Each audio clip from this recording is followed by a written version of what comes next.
ሰላም ኦርቶዶክሳውያን ቤተሰቦቼ እንዴት አላችሁ? በረታችሁ ወይ?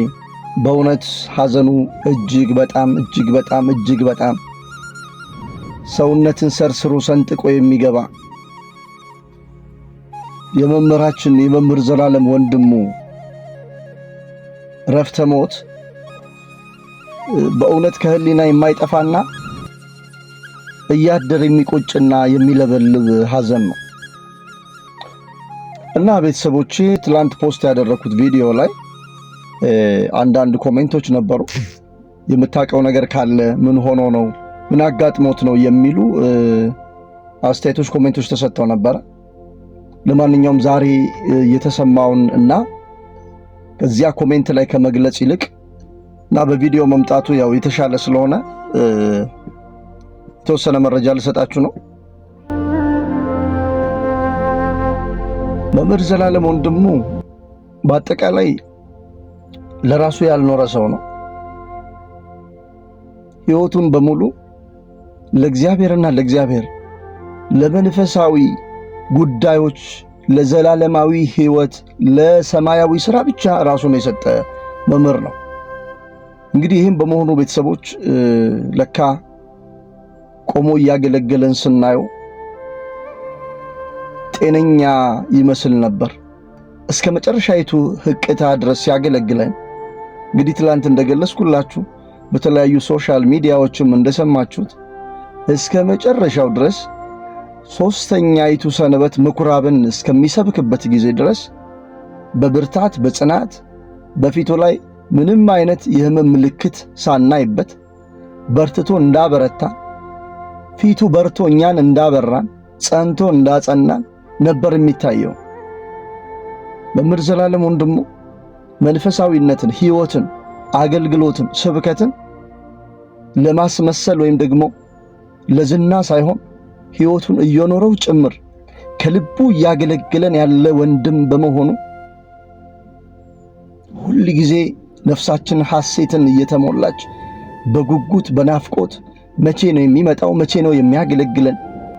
ከሀገር ውስጥ ገጠር አብያተ ክርስቲያናትን ጨምሮ ከሀገር ውጭም ያሉ የዓለም ጥግ ድረስ በናፍቆት የሚጠብቁትና ጉባኤውን የሚሞላው ሁሉም ኦርቶዶክሳውያን ምዕመናን በአገልግሎቱ የሚረኩ የሚደሰቱ ከዚያም ባለፈ የሕይወት ለውጥ የሚያገኙበትና ፍሬ የሚያፈሩበት አገልግሎት ነበረ።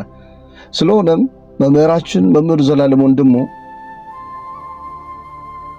አገልግሎት ሲያገለግል ያለ ረፍት ያለ ምንም ረፍት ቤተሰቦች ይገርማቸዋል። እዚህ አገር ውስጥ ሲያገለግል ቆይቶ ጠዋት አንድ ቤተክርስቲያን እያገለገለ ከሆነ ከሰዓት ምናልባት ከአዲስ አበባ ተሻግሮ ገጠር ልታገኙ ትችላላችሁ።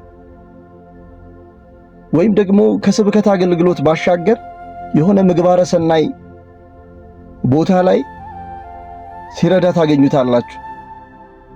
ሐዘንተኞችን ሲያጽናና ታገኙታላችሁ። ከዚያም ተሻግሮ ደግሞ በውጭ ያሉ ዓለማት ላይ ከጥግ እስከ ጥግ የወንጌልን ቃል ሲያካፍል፣ ሲያስተምር፣ ሲያገለግል ታገኙታላችሁ። ከዚያም እንደመጣ እንደዚሁ እና ባገኘነው አጋጣሚ ሁሉ የሚገርማችሁ ለአገልግሎት ሲጠየቅ እስኪ አሁን እዚህ ካገለገልኩ በኋላ ወደዚህ እሄዳለሁ፣ ሁሌ መልሱ ይሄ ነው።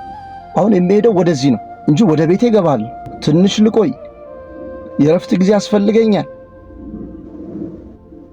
ቤተሰቦች ይፈልጉኛል፣ ወይም ደግሞ ለቤተሰብ ጊዜ መስጠት አለብኝ። ሲጀምር መቼ የመሰረተው ቤተሰብ አላገባም፣ አልወለደም። የሚኖረው ለክርስቶስና ለክርስቶስ ብቻ ለቤተ ክርስቲያን ብቻ ነበር። እንግዲህ ያው የህልፈተ ሕይወቱ መነሻ የሆነው የመጀመሪያው ያለ እረፍት ማገልገሉ ነበር። እንግዲህ እንደሚሰማው ከሆነ ያለ እረፍት ማገልገሉ በጣም ይጮህ ነበር። በኃይል ነበር የሚሰብከው፣ በኃይል ነበር፣ ከልቡ ነበር የሚያገለግለው። እንደምታዩት ከልቡ በሚለቀስበት ቦታ እያለቀሰ፣ ማጽናናት ባለበት ቦታ እያጽናና፣ መገሰጽ ባለበት ቦታ እየጮህ እየገሰጸ የሚያስተምር መንፈስ ቅዱስ በሙላት የሚሰራበት እውነተኛ አገልጋይ ስለነበረ ያቀሙን ሳይሰስት እያማጠጠ በማገልገሉ ደግሞም አይበላም።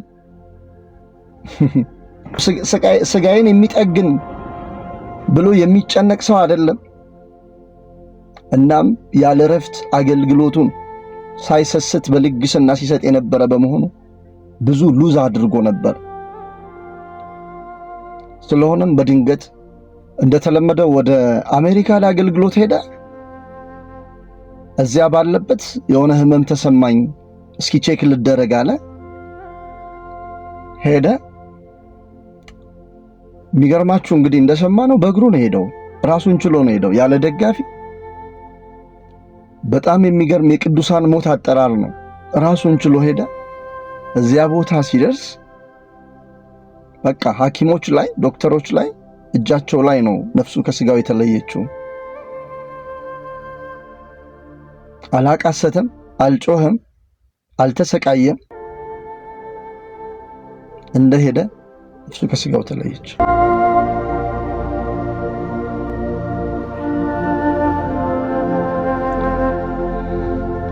ስለዚህ ሲያገለግለን የነበረው ህመሙን ደብቆ ነበር፣ ድካሙን ደብቆ ነበር፣ ዝለቱን ደብቆ ነበር። ህመሙን የሚያስታምመው ለራሱና ለራሱ ብቻ ነበር። መምህር ዘላለም ወንድሙ የሚያምነው እሱ ለሰው ሸክም መሆን ሳይሆን ሌሎችን መሸከም እንዳለበት ነው። ይሄው እውነታው ነው።